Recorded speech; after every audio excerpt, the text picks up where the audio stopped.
sa gitna ng labanan, magkakasama pa rin natin ang ating tunay na kaibigan, Kuya Sando Adventure.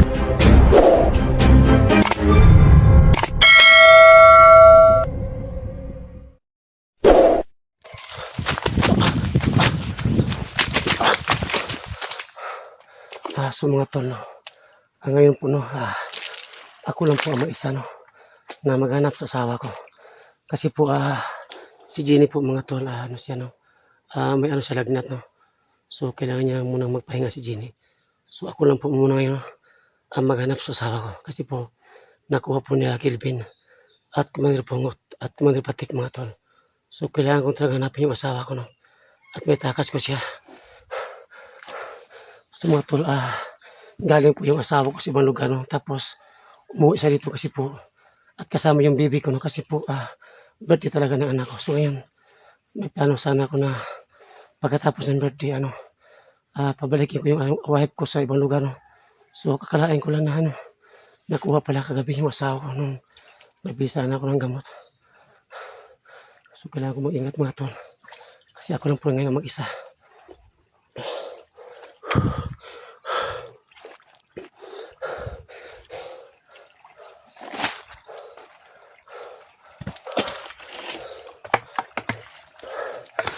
So, kahit saan ako nagpunta ng bundok mga tol. So, kailangan ko talaga hanapin yung asawa ko. Kasi po asawa ko mga tol, nakawa na po ko sa kanya. Sobrang hirap niya ngayon. Alam ko may hinihingi sila. Sana ako kukuha ng pera. Kung tubos sa asawa ko. Kasi mahirap din po ako. So, kailangan ko talaga kailangan ko siyang hanapin. At may takas kay Commander Patik at Commander Bungot. Sumatol. Sobrang lakas talaga ng kapangyarihan ng Bungot.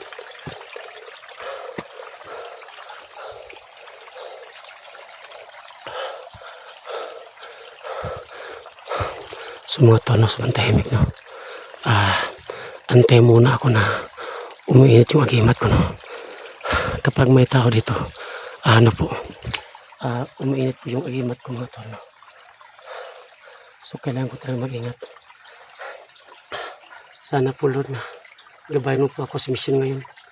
Kasi po buwis buhay talaga yung ginawa ko ngayon. Alang-alang po sa wife ko. Kung makuha ko man sa ulit.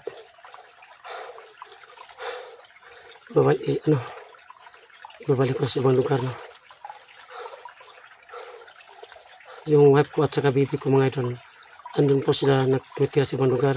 Tapos pumunta sa dito para magkasama kami sa birthday ng baby ko. Kasi po na-miss talaga na ako ng anak ko at sa wife ko mga idol. So hindi ko akalain. Ayun kagabi, dahil sumakit ng wife ko, ayun, bumili sana ako ng tambal. So hindi ko pa alam na andyan para si Malipatik at kasama yung mga tawa niya. So ngayon po kailangan ko na mag-ingat.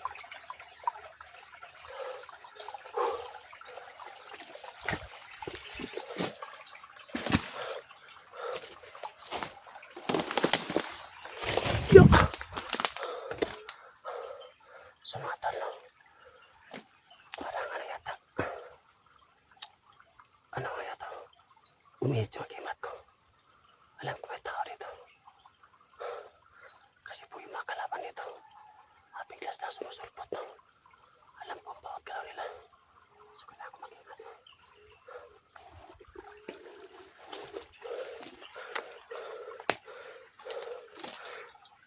So ayun. May nagkara sa daanan po. May isa ko nakita. Ayun mga tol. Yun, dyan sa malayo nakita ko siya. So kailangan ko mag-ingat, no? Kailangan ko siyang lapitan.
Ayun kayo. Ayan, patay pa isa. Ayan mga tol. Ayan. Sa puling isa. So, kailangan ko ingat dito. Tuwa ako sa kaliwa.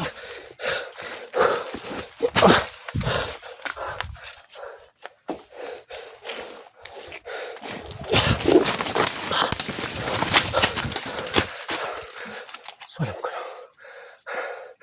Baka marami tumakain ng putok. Alam ko alam ko alarmas lang ngayon. Alam ko marami sa ito ngayon habang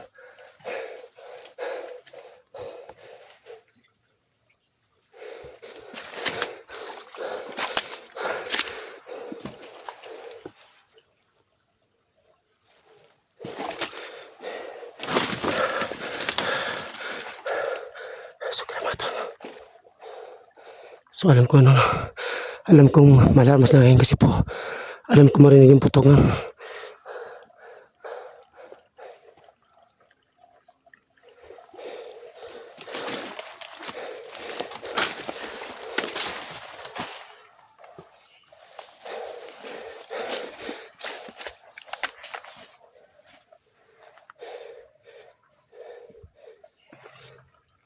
Mga kasama, may putok! Baka may vlogger dito!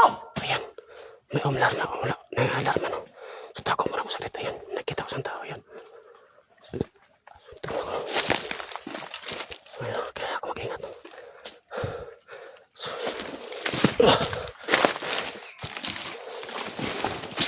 So kaya mag-ingat mga tol, no? May nakarinig sa putok ko kanina.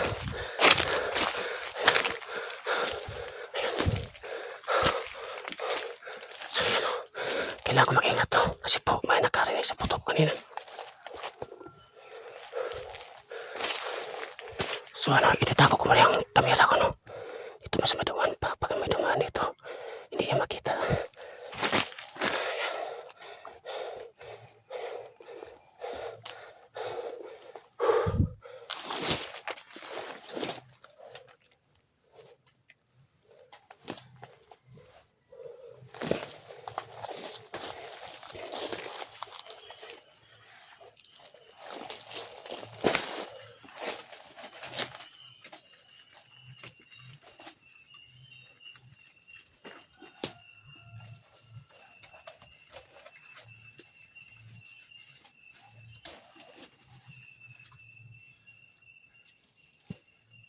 Ayop ka sando!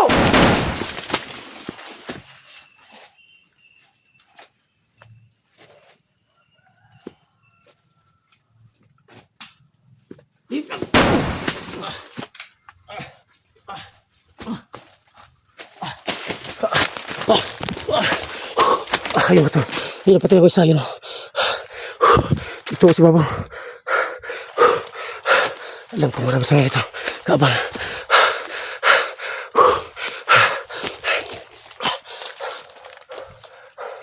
Sumunod po yung lakarang mo. So kailangan ko mag-ingat. Masibon ako saglit. Sa paligid. Pagka marami sa dito.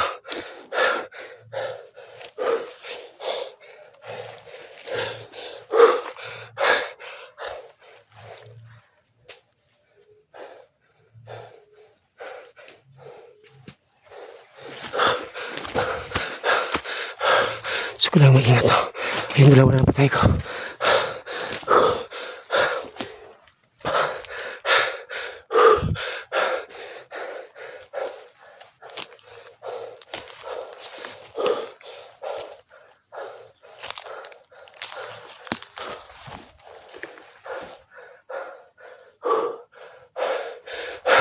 Sobrang pagod mga tol. So kailangan ko talaga buhay talaga yung ginawa ko. Kasi kailangan ko may takas yung asawa ko.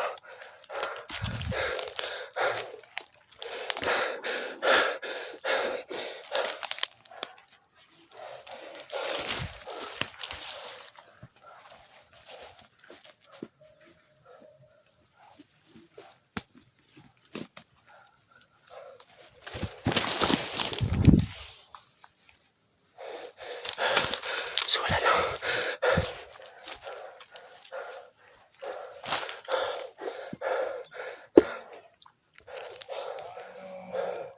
Ayan. May iyak na boses. Ayan. Ay, sino yan? Ayan, may isa. Ayan siya, nakatalikod. Ayan. Ayan siya.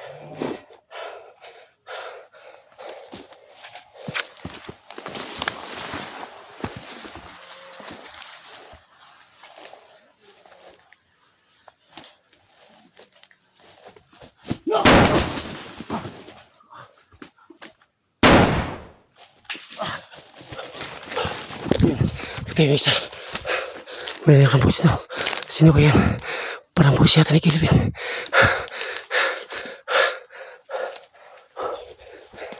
So yan, patay ko isa. Dito ako dahil sa kaliwa.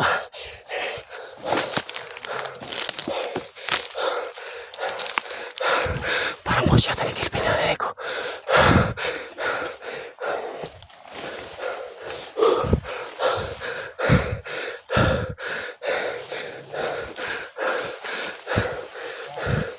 Parang bus yata ni Kelvin. Nanay ko.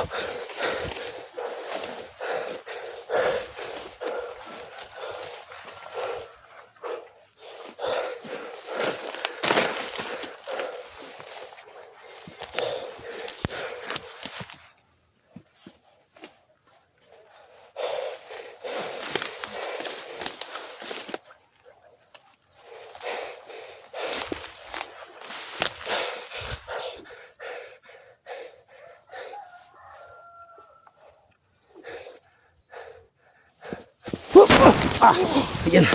Sa puno isa.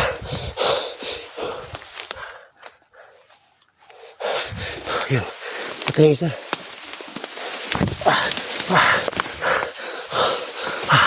Sana ako dito nadaan. Grabe. Ang daming damo dito.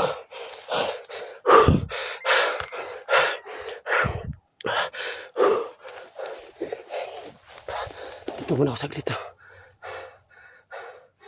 Parang narinig yan yung boss ni Kelvin. So yun, apat na napatay ko yan. So kailangan ko na maingay dito. Sana po Lord, huwag niyo po akong pabayaan. Alang-alang po ito sa wife ko. Sana po na huwag niyo pabayaan yung wife ko Moton. Masakit man. So kailangan ko tanggapin.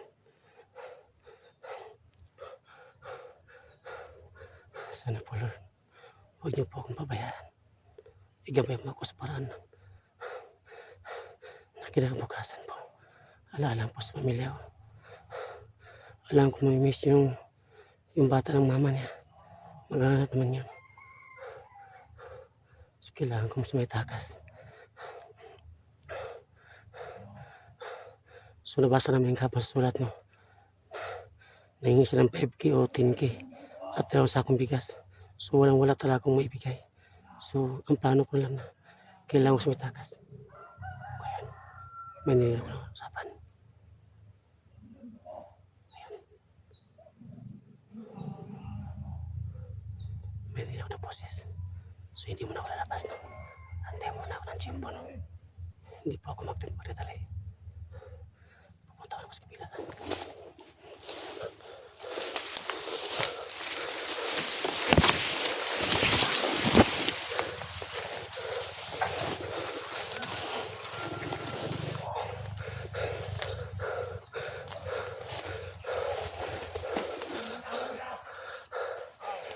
Laman na yan, no? Sabi yung boss, narinig ko ang Kelvin yung boses. Alam ko ang boss ni Kelvin.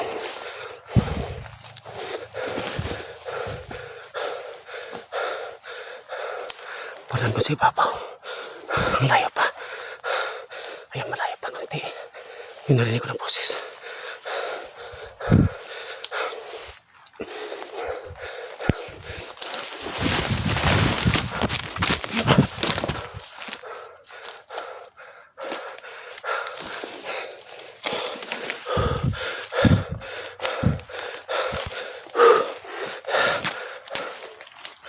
Sumulapit na ako, no?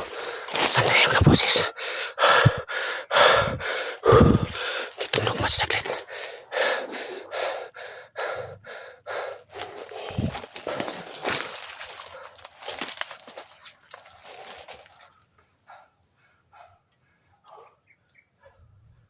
Kailangan ko ito mag-ingat. Buti kaya hindi ako napuruan. Buti po nagkatabi ako.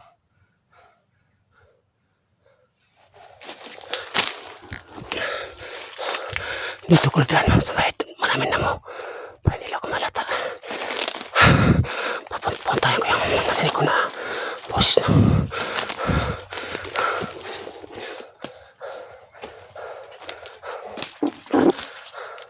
Dito ko daan. Pwede ako makita nila.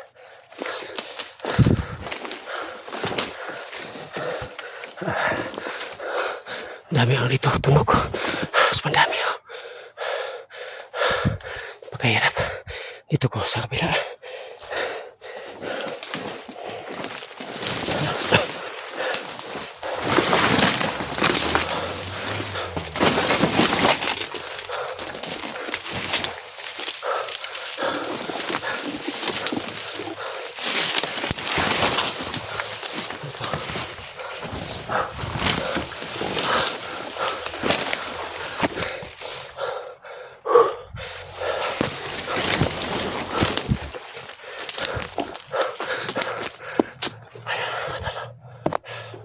Sa mga tol, no?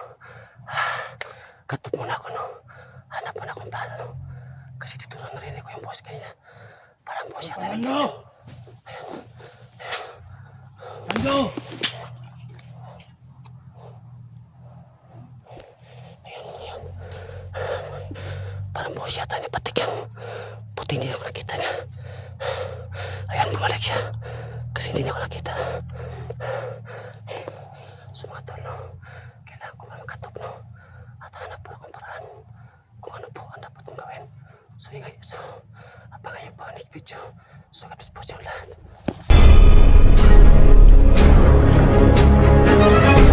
Sa gitna ng labanan, magkakasama pa rin natin ang ating tunay na kaibigan, Kuya Sando at Binjor.